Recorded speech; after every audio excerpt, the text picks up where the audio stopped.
Tani personi I dyshuar gjendet në stacionin e policisë në intervistim dhe I njëjti është I vitit lindjes 1991.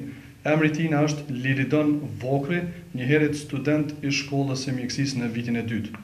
Pra policia e Kosovës është duke vazhduar intervistimin e tij, si dhe intervistimin e disa personave tjerë të mundshëm që janë në cilësinë e dëshmitarëve. Në bazë të gjitha hetimeve, si të atyre që kanë rezultuar nga pamjet e kamerave që kanë qenë në vendin e ngjarjes, po ashtu edhe në bazë të pjesëve të cilat janë konfiskuar nga policia e Kosovës, është arritur që të identifikohet një veturësi e dyshuar e mundshme të jetë involvuar në këtë rast e që është e tipit Passat ngjyrë e zezë.